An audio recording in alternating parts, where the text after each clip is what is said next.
Red Sun is an alternate universe where Superman, instead of landing in Smallville, actually lands in Soviet Russia.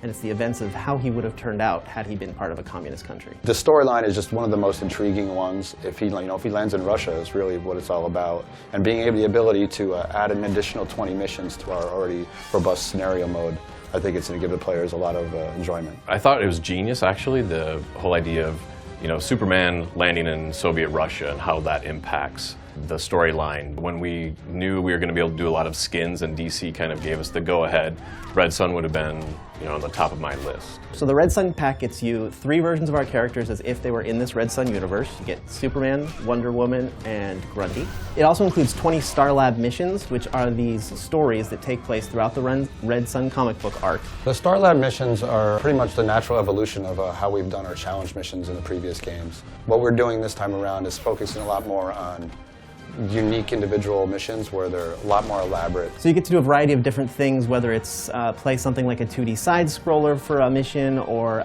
break into a building for a mission. It's just gameplay mechanics that you don't traditionally see as just fighting back and forth.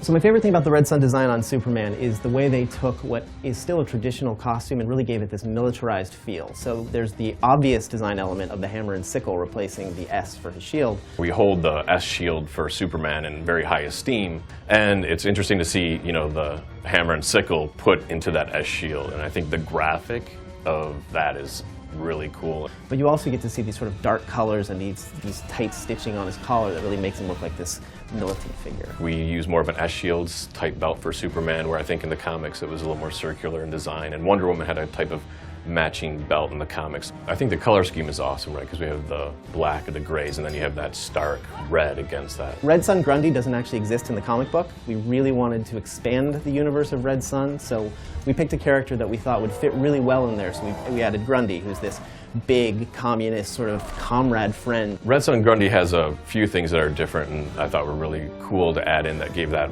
kind of Soviet flavor. And it's the fur hat that we all think of. He has lots of little medals on that you might not see in gameplay. Also, in his back, he has the sickle reminiscent of the hammer and sickle, and those are one of the weapons that he has. He really fits in well with the universe, but it gives fans a chance to see something completely new that they didn't see in the comic book.